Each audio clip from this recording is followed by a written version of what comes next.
All right, and now that brings us to equilibrium. We can put the demand curve and the supply curve together and talk about why a market will continually reach an equilibrium. And what equilibrium is the price at which quantity demanded is equal to quantity supplied. And take note of that. That's the definition of equilibrium. At the equilibrium price, quantity demanded equals quantity supplied. So note what's equal at equilibrium. Do not say price and quantity. It's quantity demanded by buyers is equal to the quantity supplied by suppliers. And that's important because we'll see here in a second that if we're out of equilibrium, bad things happen. Fortunately, all it takes to get to equilibrium is a free market. There's no legal restriction to prevent buyers and sellers from making any deal they want at any price for any quantity. So basically the hallmark of a free market is that the price can change. There's no legal restriction on the price changing and then people reacting accordingly. Free markets will get to equilibrium, some quicker than others, but ultimately there'll be adjustment processes that happen. Now we'll focus on some markets that adjust pretty quickly here and that you probably observe probably almost on a daily basis and perhaps reaching a new equilibrium every day. Sometimes one equilibrium price will persist for a few days, sometimes it's a new price every day. And that is the gasoline market. So we just got a generic market for gasoline in Econville. Notice again we're specifying the price per unit, dollars per gallon, and units per time period. So I'm looking at a weekly basis here. We could look at a daily basis, a monthly basis. We just have to have some kind of fixed short-term time frame. We'll draw a generic downward sloping demand and a generic upward sloping supply. Again, the exact specification of these is not important. What we're interested in is making predictions about the pattern of change if supply and or demand curves shift. Let's start with an initial equilibrium price of $3 per gallon and quantity of 10,000 gallons per week. Now to think about why that's the persistent and dependable equilibrium, all we need to do is think about, well, what if the price is above equilibrium or below equilibrium? Let's start with above equilibrium. Imagine that everybody in Econville wakes up one day thinking that the price is 8. There's maybe some kind of computer glitch. This is the price that's displayed out on the sign at the gas station. So what's going to happen? Well, we want to take where that price meets the demand curve, so that's the quantity demanded at that price, and that where that price meets the supply curve, that's the quantity supplied at that price. And are those quantities equal? So is this an equilibrium? Buyers are buying less than they previously were. No, demand has not changed, but the quantity has gone down because of the higher price. Likewise, supply has not changed, but the quantity has gone up due to the higher price. So buyers are now only buying 3,000, and that means they're buying less. So what they're going to do less of low-valued uses of gasoline. So here the teenagers are probably going to spend less time cruising on Saturday night because they can't afford it. Come on, boy, let's go. Prove it.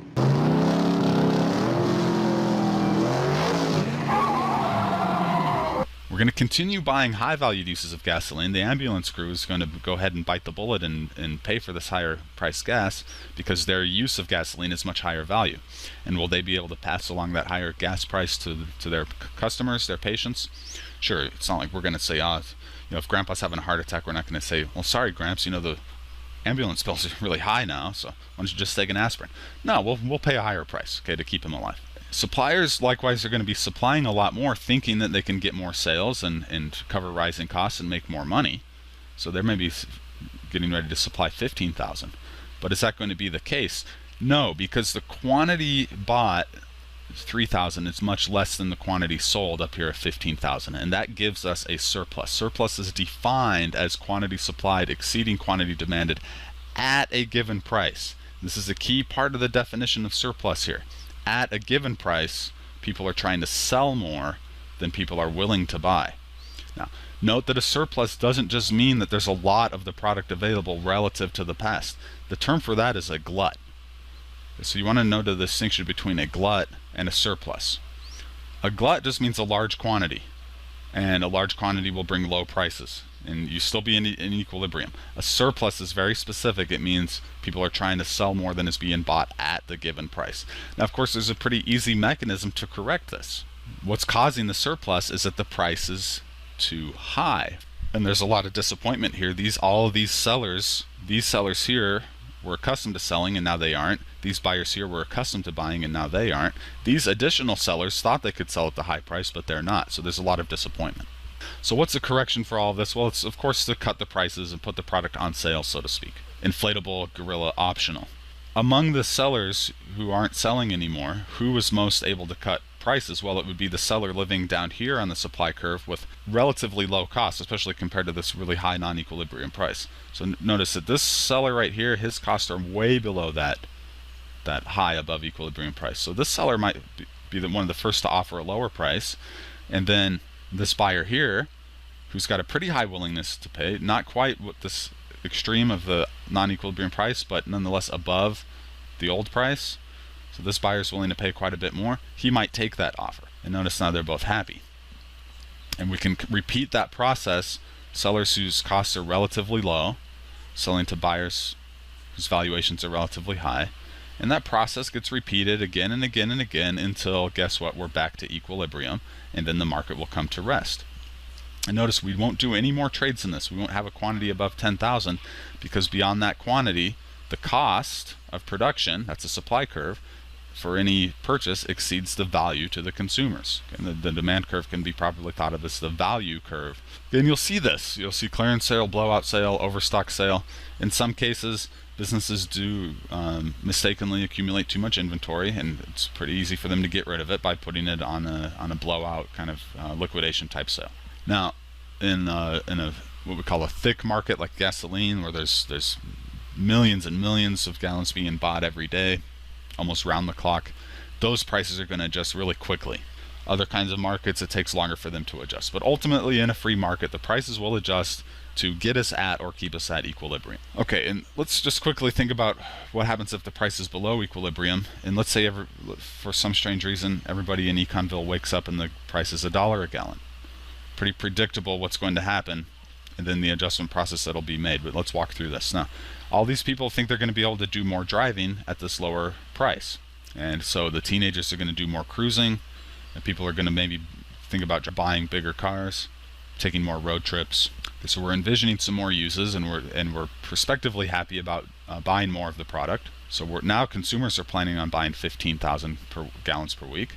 But now the producers, at a price of $1, they can only cover the costs for a small amount of gasoline. Remember, costs rise at the margin. The supply curve is the marginal cost curve. So these sellers had been selling, and now they can't. They're not going to give away gasoline for free. They've got to cover the costs. They can't cover the costs, so they're going to shut down.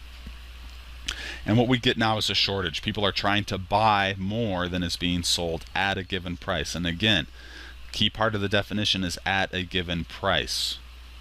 We're not just talking about a decline in the availability of a good. Normally in a free market, if there's less of a good available, the price goes up, people buy less, but it's still in equilibrium. This is a non-equilibrium situation. At this price, at this low, below equilibrium price, people are trying to buy more than is being offered. Well, there's a simple correction to this. And note, first off, though, that there's the unhappiness here extends all the way up to these buyers who were accustomed to buying, but now they can't buy because the quantity's been cut way back down here to 3,000. So we're going to turn these frowns upside down, and how can we do that? Well, there's some people here who are willing to pay more than this below equilibrium price, namely these people here. And the question is, can these people find deals with these sellers who would need higher prices for the good to go back into production? And can we have these transactions occur here between these buyers and sellers and get us back to equilibrium? Well, sure. Okay. And what we need is the price to be bid back up to equilibrium. Now, in some markets, you have buyers and sellers literally yelling their bids to the sellers kind of on a moment-by-moment basis. For example, you see this in commodities exchanges.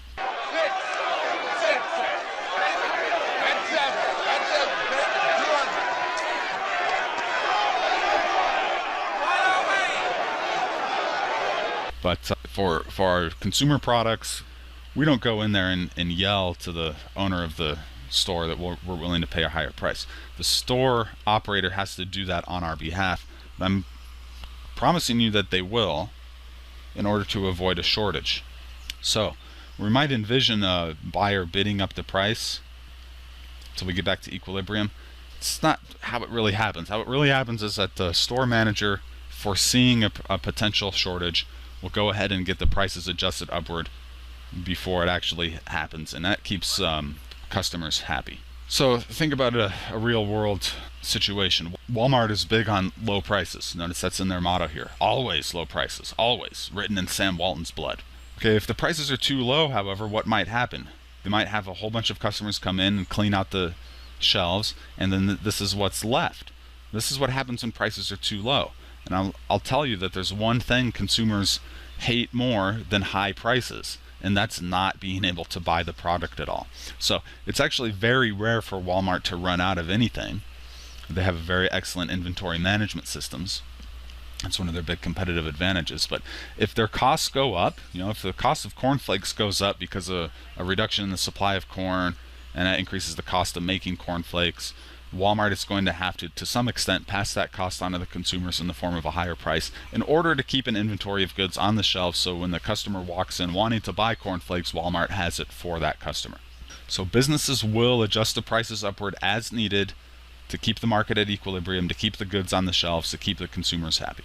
Okay, and again, the process ends when we're back at equilibrium, because to have any more transactions, the cost of producing it exceeds the value to consumers. So we stop when we reach equilibrium, and we've kind of maximized the benefits we can get from producing, consuming this product. Okay, and that takes us to our conclusion. We'll talk about properties of equilibrium. Total surplus is maximized, and total surplus is just a way of visualizing the gains to buyers and sellers. And the distance between the demand curve, which is the value of the good, and the supply curve, which is the cost, is the net value.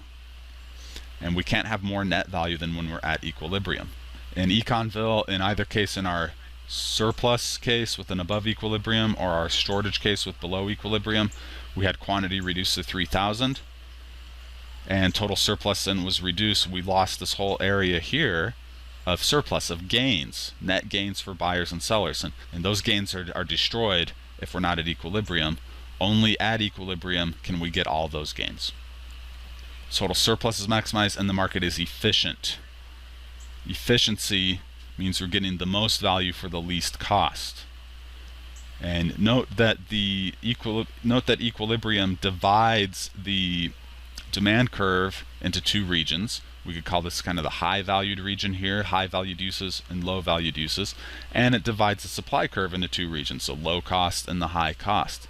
Which ones are we actually going to undertake? Well, only the highest valued uses get accomplished, and only the lowest cost sources of the product get utilized. And remember back to Thomas Sowell's motto, we have scarce resources with alternative uses. Scarcity says we cannot fulfill all possible uses for a good. We need a mechanism that says yes to only certain uses and says no to all others, and that's what equilibrium market prices do. The market equilibrium says only these people up here get to buy, and only these people down here get to produce.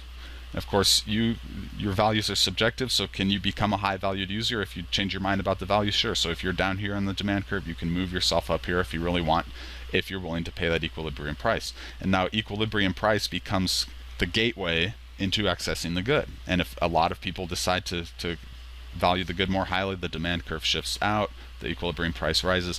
That pricing mechanism is an impersonal and very reliable and actually very effective mechanism for keeping the market in balance, for making sure that everyone who wants the good can get it if they're willing to pay the price. And as we'll look at here in the next several lessons, when we think about having prices for all goods across the entire economy, we have a very powerful tool to coordinate our actions and to have the economy function very smoothly.